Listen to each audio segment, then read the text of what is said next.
Wayne Rigsby, agen FBI yang selama ini memburu penjahat, kini justru duduk di ruang interogasi, terancam dakwaan pembunuhan oleh kepala internal CBI, J.J. LaRoche. Pertanyaannya sederhana, apakah Rigsby benar melakukan pembunuhan? Untuk menjawabnya, cerita akan dimulai dari Rigsby yang menerima panggilan darurat di kota kecil bernama Carson Springs. If I don't like what you have to say, you could walk out of this room charged with murder. Beberapa hari sebelumnya, sekitar jam 3 pagi, Rigsby menerima panggilan tentang penembakan di pinggir Carson Springs. Ia tiba di lokasi sekitar pukul 5 pagi, 20 menit sebelum CBI tiba. Korban tewas bernama Andy Hoff, ditembak 3 kali dengan senjata shotgun. Pekerjaannya adalah seorang tukang cukur. Lokasinya mencurigakan karena wilayah yang dikenal sebagai area transaksi narkoba antar geng. Namun Hoff tidak terlihat seperti anggota geng. Jen memperhatikan sesuatu yang janggal pada jemuran handuk. Ada satu handuk yang hilang dan terdapat jejak darah yang menjauh dari lokasi. Mereka mengikuti jejak itu menuju sebuah bangunan kosong. Rigsby memanggil orang di dalamnya dan mengenali suara yang melarang mereka masuk. Dan ketika masuk, ia menemukan ayahnya, Steve Rigsby, terluka parah di sudut ruangan. Hello to you too, son. Di rumah sakit, dokter menjelaskan bahwa kondisi Steve stabil, tetapi peluru senapan bersarang dekat jantungnya dan tidak bisa dikeluarkan karena operasi terlalu berisiko. Teresa dan Rigsby mencoba menanyainya, namun Steve menolak memberi informasi. Teresa pun menyuruh Rigsby pulang untuk menemui putranya dan menenangkan pikiran, tapi jelas pikiran Rigsby tertinggal di rumah sakit. Go home, see your kid. Dan sesampainya di CBI, Teresa dan Jen menginterogasi Samantha, rekan kerja Hoff. Ketika diperlihatkan foto Steve yang memiliki catatan kriminal, Samantha mengaku tidak mengenalnya. Jen tahu ia berbohong, karena reaksi Samantha terlalu datar saat dijelaskan latar belakang Steve mengenai kriminal. Samantha akhirnya bicara. Hoff ternyata anak dari Tom Overton, bagian dari keluarga Overton yang menguasai setengah kota Carson Springs. Hanya saja, Hoff tidak ikut dalam bisnis keluarganya. Setengah lain dari Carson Springs dikuasai oleh geng Low Riders. It's family. And you know how that is? Setelahnya, Van Pelt mengumpulkan informasi bahwa geng Overtons memiliki bisnis narkoba ilegal di Carson Springs bersaing dengan geng Low Riders. Konflik dua geng ini sebenarnya terakhir terjadi 10 tahun terakhir, dan saat ini berjalan dengan damai. Namun Hoff dan Steve diserang di wilayah Low Rider. Apakah motif kematian Hoff? Karena Low Riders mengetahui Hoff dari Overton atau ada hal lain? Teresa lalu membagi tim. Joe dan Jen akan pergi menanyai Steve Rigsby kembali, sementara Van Pelt mendatangi tempat olahraga netral yang sering dipakai dua anggota geng tersebut berkumpul di Carson Springs. Sesampainya di sana, Van Pelt bertemu dengan Fletcher Moss, pemilik gym ini. Fletcher mengatakan tempat ini netral dan tak ada urusan geng boleh dibicarakan.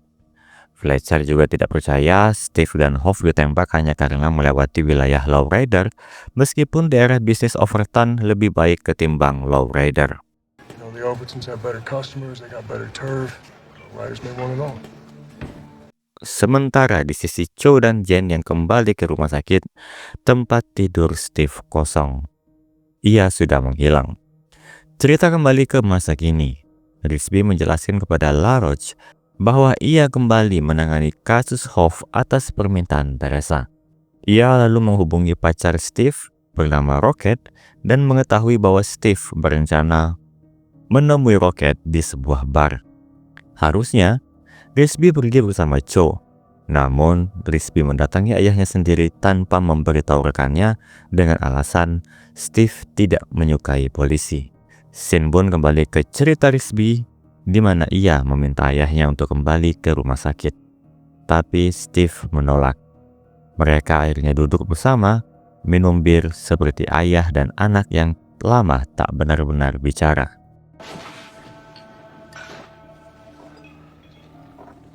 Sementara itu, Teresa dan Jane menemui Sue Overton, pemimpin keluarga Overton sekaligus saudara perempuan Hoff.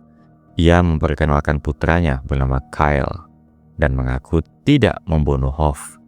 Keluarga Overton kini menjalankan bisnis legal dan tak terlibat perang wilayah. Namun informasi lain muncul. Suami Sue diduga dibunuh oleh Beltran, pemimpin lowrider. Informasi lanjutan ada pada sisi Van Pelt. Fletcher mengatakan konflik antara dua geng itu pada dasarnya impas. Beltran membunuh suami Sue, sebagai balasannya saudara Beltran dibunuh oleh Sue. That last war was brutal. You don't want to see. Kemudian Teresa dan Jane pergi menemui Beltran. Ia mengakui baru-baru ini ada ketegangan soal wilayah baru antara lowriders dan Overton yang mengakibatkan anak buah Beltran dipukuli oleh Overton. Namun, meski begitu, ia membantah telah membunuh Hoff. Ketika di luar, Jane mulai melihat pola, yaitu seseorang sedang mencoba memicu perang antar dua geng ini di tengah kedamaian. The question is why. No, it's who. Kembali di bar, Steve mengaku kepada Risby bahwa seseorang mengancam Hoff dan ingin membakar toko pangkas rambutnya. Steve mencoba membantu. Hanya sebatas itu yang Steve tahu. Ia kemudian meminta Rigsby menunjukkan foto anaknya. Di sini juga diketahui bahwa Rigsby telah berpisah dengan Sarah karena salah satu rencana penangkapan Red John di akhir season 4, yaitu memalsukan kematian Rigsby, memiliki dampak di mana Sarah marah tidak diberitahu oleh rencana itu. Dan setelah pembicaraan hangat antara Steve dan Rigsby, saat hendak pergi, Steve tiba-tiba terkena stroke dan meninggal dunia.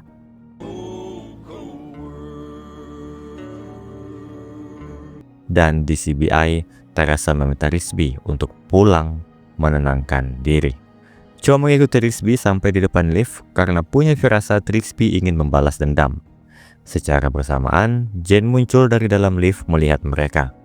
Tanpa perlu tahu apa yang mereka bicarakan tadi, Jane mengatakan pada Rigsby bahwa Joe benar. Joe's right. Leave it to us.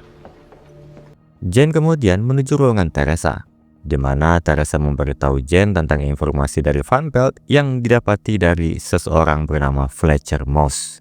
Jane pun mengajak Teresa untuk kembali menemui Fletcher dan menanyakan soal pertemuan antara Overton dan lowriders di tempat Jim Fletcher ini yang bersifat netral. Dari gerak-gerik Jane, Teresa tahu Jane sedang menyusun rencana. Back to the Overtons. Actually, I'll go alone. You're a little too cop. Kemudian Jane menemui Sue, meyakinkannya bahwa ada anggota lowrider yang ingin menjadi informan dan siap menyerahkan gengnya ke CBI, tapi dengan syarat diberi pekerjaan oleh Overton. Lalu Jane pergi ke markas lowriders dan bertemu Beltran, menceritakan hal serupa yang ia sampaikan kepada Sue sebelumnya. Akhirnya, kedua geng itu sepakat dan diatur Jane untuk bertemu di tempat netral, yaitu gym milik Fletcher. I'll set up the meeting. I'll get back to you. Di sana, kedua pemimpin geng saling mengancam satu sama lain. Di luar, Rigsby muncul yang harusnya tidak ikut di kasus ini. Joe tidak menghalangi tapi memberitahu di mana dua pimpinan geng itu berada. They should all be in the office by now. Thanks.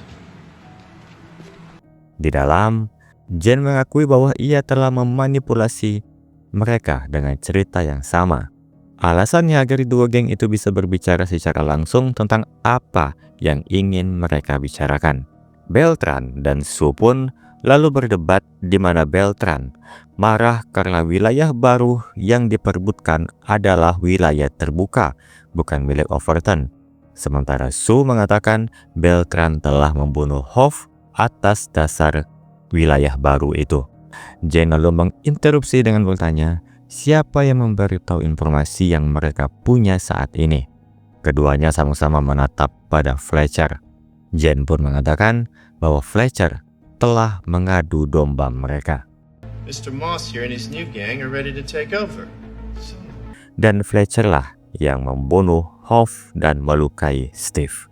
Fletcher pun mencoba melarikan diri. Risby mengejarnya sampai di mana Fletcher terjatuh setelah ditembak Risby dan berteriak tak bisa bergerak. Namun tiba-tiba Fletcher bangkit dan mencoba menembak. Dalam sepersekian detik, Risby menembaknya hingga tewas. Cerita Risby berakhir dan kembali ke masa kini. LaRoche akan memberikan keputusan besok dan menyuruh Risby pulang. Dan di ruangan Teresa di mana Jane juga ada, LaRoche muncul dan memberitahu bahwa Risby bertindak sesuai prosedur dan akan dibebaskan. Namun, LaRoche tahu Jane telah mengatur situasi tidak sekedar mengungkap Fletcher sebagai pelaku, tetapi agar Risby bisa mendapat kesempatan menghadapi Fletcher. Jane telah membuat situasi balas dendam secara legal tanpa Risby tahu. Tidak ada bukti, tapi LaRoche yakin dengan analisisnya itu. Lisbon, your instincts to protect your team are admirable. And your biggest flaw. Kasus selesai. Scene terakhir dengan Risby di rumah, menggendong putranya dan menangis. Seorang agen CBI mungkin bisa menembak dengan tepat, tapi sebagai anak, ia tetap kehilangan ayahnya.